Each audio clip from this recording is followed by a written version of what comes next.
Chapter 88 to 90. It was morning and Ray laid in bed, kissing lazily Conan, his hands snaked around her shoulder, pressing her to his side as they still sleepily enjoyed themselves. Just then, Ray shuddered and groaned while pressing his forehead on Conan's, tightening his embrace. It took a while for him to stop quivering and then he turned his head down, looking at Tsunade's smug face peeking from the sheets as she laid her breasts on his belly, supporting her chin with her hands. Liked? She teased while licking her lips and Ray narrowed his eyes at her. Only his sincere small smile betrayed his feelings on the matter as he didn't deem it necessary to answer her. His free hand quickly found its way onto her head, patting her which made Tsunade blush. Good girl. Ray quipped jokingly but both girls quieted down for a second as he said it. Before he could ask them what's wrong, Conan assaulted his lips again and Tsunade dragged herself up against his body until her mouth was close to his neck and started to hungrily trail kisses all over his neck. Ray could only hug them and use the meager amount of effort he was capable of mustering to try to fight back. It took him a good hour until he lost and the trio dropped utterly exhausted to the sheets after a very satisfying morning exercise. Ray was affectionately caressing the hair of both girls that laid with their heads in the crook of his neck, smiling in contentment. Ray, Tsunade cooed and arched her head back to get a good look at his face. Anything new about the situation with Root? It was already more than a year since May graduated and the war was getting increasingly closer. She already left Kirigikure, apparently went to visit her parents, or at least that was the official story for the Mizukage. But she hasn't yet gone to Konoha. She spent this year in their dimension, perfecting her medical and fighting skills. One could never be too careful and Tsunade didn't know if anything unplanned happened and she had to fight her way out of Konoha. Ray looked at her with a sigh. Yes. Most of it is just guesswork but the merchants of Bairi Company actually got quite a bit of intel about their actions. Apparently, the rumors spreading through the country are the work of Root. This time, even Conan was awoken from her pleasure-induced dozing off as she heard that. You mean the rumors that make the civilians fear and hate the bloodline clans? Well, yeah. Ray nodded. But that's not all rumors. Conan stated dryly. Kaguya really do attack villages and deserve nothing but be killed off to the last of them. Conan really didn't like the Kaguya clan due to their traditions. Anywhere else this clan would be killed off years ago but because of the treaty they had with the previous Mizukage and partly because of the pressure of the other clans who had no other choice but to do so or a precedent of having the clan treaties broken would be created, the Kaguya clan was protected here despite doing many crimes. Once per year, they would attack an unsuspecting village killing all inhabitants except the really unlucky ones. The unlucky ones were mostly strong-looking males and females between 10 to 30 years of age. The men had a straightforward future from that point on. They were thrown into arenas made to make the children of the Kaguya clan more experienced in combat and killing. It was similar to the arena of the Kirigikure except they fought civilians rather than real ninjas. Needless to say, it was a massacre and these men didn't have a long life expectancy. The females were different. They were used to satisfy the Kaguya males' more brutal sexual fantasies. They also were used to teach the teens of the Kaguya clan their traditions, as they called it. It was a miserable life.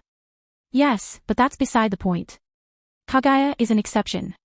You can't really say every clan is bad because one is too brutal for their own good. Ray said. These rumors will impact every clan, not only the Kaguya one. It's actually quite a good and subtle way of destabilizing the situation in the country. If they really had a bit more time, 3 more years would suffice, Kiri would be unable to join the war due to internal strife. A pity the puppet boy will get impatient and kill the third Kazekage, Conan smirked. Which would start the war 3 years sooner than everyone plans. Yes, everyone was preparing for a war that will start in 3 years. Except, Ray knew the war would start in a few months. That will really put a stopper to a mind-boggling number of plans. He knew that even the Mizukage was planning a long-term invasion of the Land of Fire but if his foreknowledge was to be trusted, there will be no such thing. Yeah. Danzo is efficient like that. Tsunade quipped lazily, cuddling to Ray. I am quite amazed he managed to make a conflict between IWA and Suna, and IWA and Kumo, and now he is even mixing the waters of Kiri with potential civil war. That man is dangerous. She sighed as this just made her reaffirm the fact that her going to Konoha was a good decision. Well, not like she will spend her nights anywhere else than in the bed with Ray, in his embrace. All was well.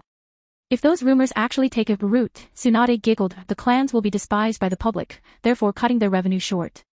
Kiri clans are not like those in Konoha that actually manage a large number of businesses all across the Land of Fire. That was a thing that surprised Ray quite a lot. According to Tsunade, the clans in Konoha had a lot to do with the economy of the country too. Nara had a monopoly on pharmaceutics for example. It was a surprise because when he did research on various businesses of the Land of Fire, he never got even an inkling of something like this. The companies had nothing to do with these clans at first glance. It was only when Tsunade explained to him that the clans are the leaders in the shadows behind those companies he understood the clans in Konoha had way more influence than it seemed. They were an integral part of the Land of Fire by now. Somehow, I think that's exactly what's gonna happen and lead to a civil war in Kiri. Conan deadpanned, giving Rei a knowing look. He always had an idea what will happen next and she had no doubt this, let's leave Kiri, had a deeper reason that there is nothing of value for us left here. Rei just shrugged with a smile at her while leaning closer for a kiss. After they finished their kiss he bumped her forehead with his. Sure, you can think of it like that.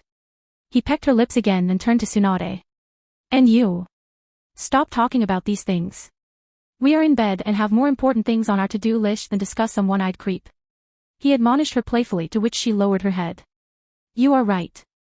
Tsunade said in a sad voice and gave Rei a regretful expression that made him soften inside. He only meant it as a joke, but Tsunade apparently took it seriously. But as he was about to apologize, he could feel Tsunade's thighs surround his mini-me and Tsunade's face instantly lit up with a mischievous smile. Then, let me repent and start doing these important things. She said in a seductive voice. Ha! Not fair. Conan proudly exclaimed and Rei found himself being double-teamed yet again. Yeah, who cared about the war when he had such divine mornings? Rei and Tsunade were walking through the streets of the capital of the Land of Water, hand in hand. Both had a slight henge on themselves that slightly changed their features like eye color or the shade of their hair. The Mizukage had too many eyes all over the capital for Rei and Tsunade to come while looking completely like themselves. But small changes were enough for their date. Tsunade tightly squeezed Rei's hand, happy that Rei took her on a date. This was her alone time with Rei and she was all for enjoying it. Conan, Rei, and her mostly spend the time together, doing whatever, but she and Conan made a deal. Both would have some alone time with Rei. When they were together, they felt like a family and it was warm and pleasant for Tsunade, but when she was alone with Rei, she felt special and unique. Neither she nor Conan was okay with losing such a precious feeling, so this tradition was made. Tsunade leaned closer to Rei, hugging his arm. He turned to her with a slight smile and tenderly asked. What's up?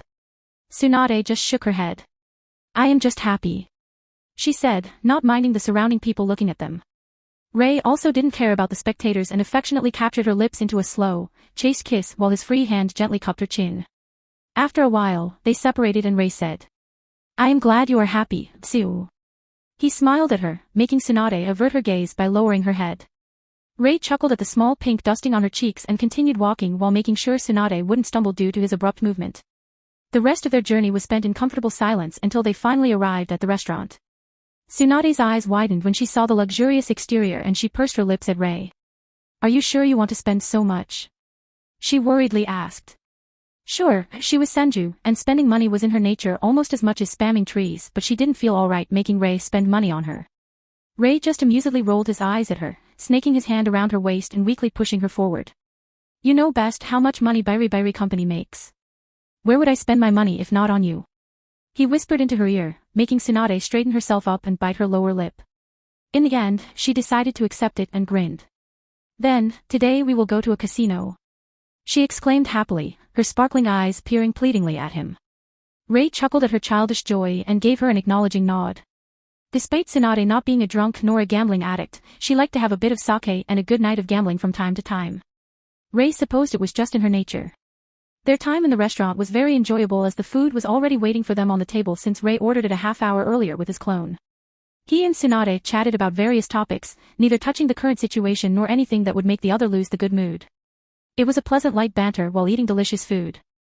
After that, Rei, with great reluctance, decided to fulfill his promise and took Tsunade into the casino where he proceeded to lose 20 million of Rio. Well, at least Tsunade's image while her tongue stuck out of the corner of her mouth in concentration and anticipation while gambling was nice. Rei knew Tsunade was on edge due to his request of her going to help Konoha, so he supposed letting her gamble a bit of his money while sitting in his lap and demanding him to tightly hold her was a good stress relief for his Tsu. He also couldn't complain as every time she lost, she would need a long consoling kiss that made almost all people around to turn away from them in embarrassment. All in all, both he and Tsu had loads of fun in the casino. It was already a late evening and the couple decided it was time to go home. They transported themselves into their personal dimension, landing near the sofa. Tsunade was however slightly drunk and she conveniently stumbled, pushing Rei's back onto the sofa as she landed on him, pressing her chest into his. I enjoyed it today. She slowly slurred, making sure it sounded as sexy as her juicy, slowly moving lips. I did too. Ray said, his eyes desperately trying to stay on Tsunade's amber orbs and not to fall onto her red lips. His hands landed on her hips, snaking under her clothes as he caressed Tsunade's skin with his fingers coated with the soothing water chakra that made her shudder. I think the enjoyment didn't cease yet. Ray quipped flippantly. The only response he received was Tsunade's hand on his cheek as he could see her big amber eyes expectantly peer at him and could feel Tsunade's body getting hotter by the second. It didn't take long for their lips to hungrily connect, and not long later, the entire house resounded with long moans and lustful panting. Both of them used their water chakra and medical chakra respectively to pleasure the other for hours on end, gaining another memorable night together. The entire room was drenched in their juices as they in the early morning finally fell asleep in the warm and loving embrace. Tsunade groggily opened her eyes, frowning as she missed something significant, a bit of shuffling in her sleepy head. She recognized what it was and groaned while rolling on the bed to confirm her guess. Ray was missing. What she missed was his body heat as he unknowingly fondled her breast from behind while they slept. She woke up to that feeling so many times that now she missed feeling it. Her left hand reached towards her right breast, squeezing it as her frown grew. Couldn't you wait until I wake up to leave the bed, Baka? She quietly whined, without any real heat behind it. With another annoyed groan, Tsunade sat up into the lotus position, stretching her body and feeling the pleasant morning ache from last night's activity. She looked down at her crotch and huffed while crossing her arms under her naked ample breasts. I really need a shower. A slightly later than a half hour later, Tsunade finally entered the kitchen after her long shower, clad in a loose white shirt that was clinging to her body due to being a bit wet, not letting anything to the imagination, and very short shorts that showed her plump thighs perfectly. Her long blonde hair was let loose on her back as two bangs marred her face while she rubbed her towel on her head, trying to dry her hair. Her bare feet pitter-pattered towards Ray, who was gaping at her, and Tsunade's face split into a blooming smile of satisfaction as her hands released the towel, letting it fall onto the ground while she put her arms around his neck, her body leaning into his and her lips instantly going for the kiss. Good morning, she said, her forehead not leaving Ray's as her amber orbs expectantly stared into his startled emerald ones, taking great enjoyment in taking him off guard. She was literally showering in his attention and loved every second of it. Taking a bit smaller size of the shirt was so worth it. Tsunade giddily thought while being overly aware of Ray's hands on her hips. Hi, beautiful, Ray whispered after he finally got out of his stupor and pecked her lips in retaliation. Damn, she is gorgeous, he thought with an audible gulp. I made breakfast, Ray said, still unable to stop undressing her with his eyes, but he decided that if he had to be a pervert, he would at least feed his girl while perving on her. Tsunade giggled at him and happily nodded. Of course, she could smell the bacon and eggs even in the bedroom. She mischievously pursed her lips before quietly saying, Carry me. Ray smirked. The girl wanted to play, so he decided to humor her. His hands on her hips suddenly heaved her up while she girlishly shrieked at the unexpected movement. Tsunade found herself blinking in confusion as she was being carried towards the table on Ray's shoulders like a sack of potatoes, making her childishly pout and slap his butt. I didn't mean this way, she exclaimed as her hair freely fell towards the floor, almost sweeping it. Sorry, dear. I might have misunderstood, Ray said in a sing-song voice while also gently patting Tsunade's posterior, making her exclaim in surprise. Also, I wouldn't engage in a spanking contest if I was you. As he said it, he made sure to squeeze her left ass cheek tightly, all advantages. He finished with glee, unknowingly making Tsunade into a blushing mess as her face turned completely red. Tsunade decided to let him do whatever he wanted with her. That was when Conan entered the room and instantly raised her eyebrow as she saw Tsunan bend over Ray's shoulder while he had his hand on her butt. The right corner of her lips curled into a sensual smirk as she spoke. Was our Tsunade a naughty girl? Both Ray and Tsunade just awkwardly blinked at Conan, a bit embarrassed due to the position they were found in, but quickly shook it off. You just had to show up, Tsunade huffed in irritation while pouting. She had such a nice start and they were already halfway through the teasing stage too. It wouldn't take long to eat breakfast and then she was sure she could have aroused Ray enough to take her right on the kitchen table. But Conan had to ruin it. Conan just smiled knowingly at Tsunade. I am sorry, sis, she amusedly uttered with exaggerated eye roll, her flippant voice showing just how sorry she was. You had your alone time with Ray yesterday. Conan shrugged, making Tsunade let out a loud whine and thrash her body on Ray's shoulder to vent her frustration until Ray decided he had enough and reminded her that her butt was in the striking zone of his hand. Sho. Ray shushed the pouting Tsunade and turned to Conan with a serious gaze. He knew Conan liked Tsunade like a sister, so she would never interrupt their morning without a good reason. Conan noticed his look and nodded while taking an envelope from the inside pocket of her coat. Kurobo sends his regards alongside with his report, Conan said, her teasing smirk morphing into a weary smile. The war has started. The war has started. He heard Conan and stopped in his tracks for a moment.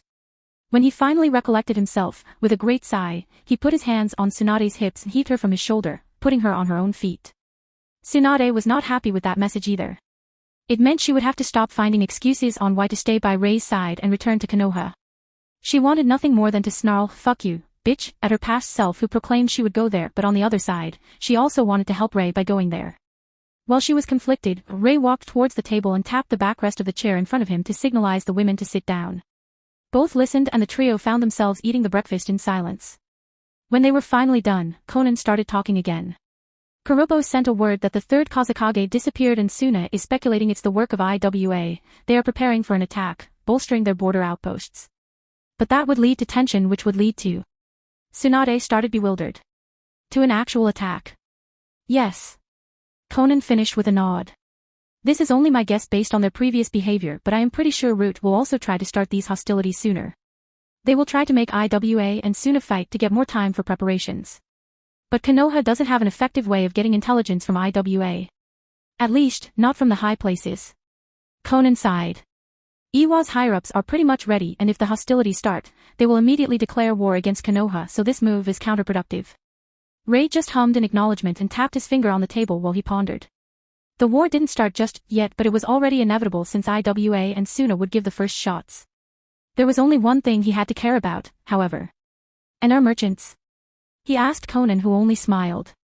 As you ordered, they retreated to the safety of capital cities. She said, making Rei nod. This war was a major opportunity for Bairi Company to climb higher and become a lot wealthier. Their main focus became seals, and each country needed those. None would dare to attack them covertly, as it would basically mean forfeiting their right to buy from Bairi Company. Their seals were way too advanced for anyone to try offending them and losing the opportunity to buy them. Their storage seals could store even a limited amount of food for an entire month.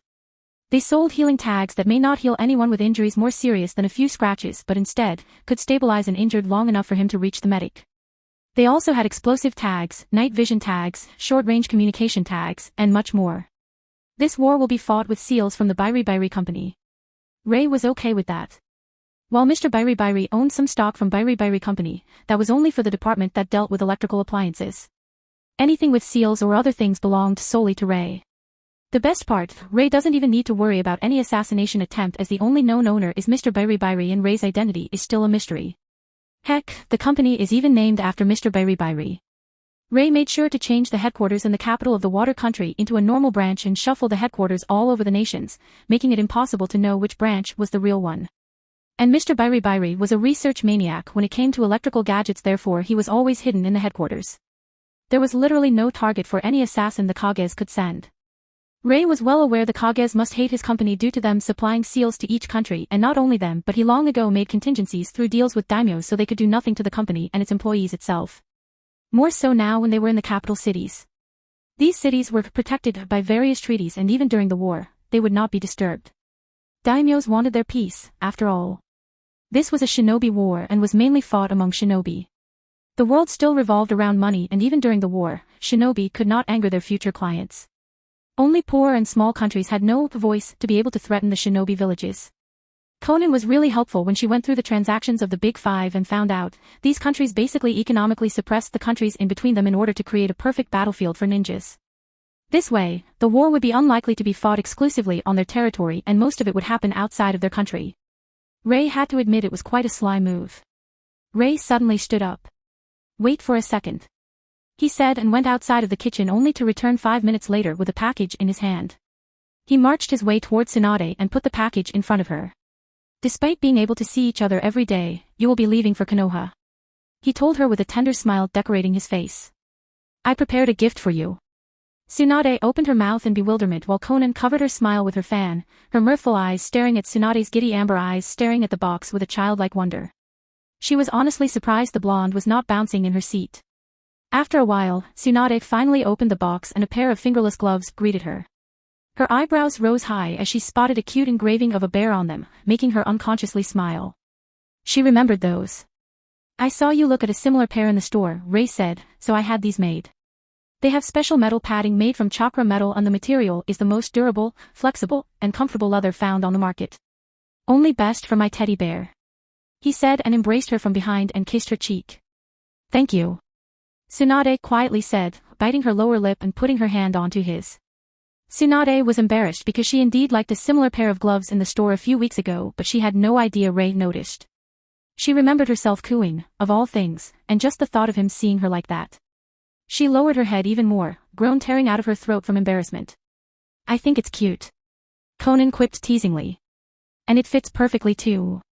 You are violent, brash, and easily annoyed. Conan said, and Tsunade's embarrassment evaporated in a second. Rei wisely released her from the embrace and stepped backward. What did you say? She screamed at Conan, abruptly standing up and smacked her hands on the table while glaring at Conan. Exactly my point. Conan smiled, making Tsunade open her mouth in speechlessness. But don't worry, little bear. We love you despite your flaws. She snickered when Tsunade just huffed and flopped back into the chair, trying to ignore Conan's laughter. Rei sat next to Conan and watched Tsunade happily try on her new gloves as a soft happy smile decorated her face since this was the first present he gave her that wasn't for her birthday. Rei leaned closer to Conan and whispered. You really enjoy teasing her, don't you? No. Conan amusedly snorted. I only do it because I enjoy how she runs to you and demands cuddles every time she gets butthurt because of my remarks. She said, snaking her arm around Rei's, and before he could realize it, she kissed him. After all, as a loving partner, I have to make sure you have your daily quota of cuddling. She quipped. Sure you do. Rei smiled and returned the kiss. As he saw the happy faces of Conan and Tsunade, he decided to get through this war and then create a safe haven for himself and his family. These happy and leisure moments were what really mattered, after all.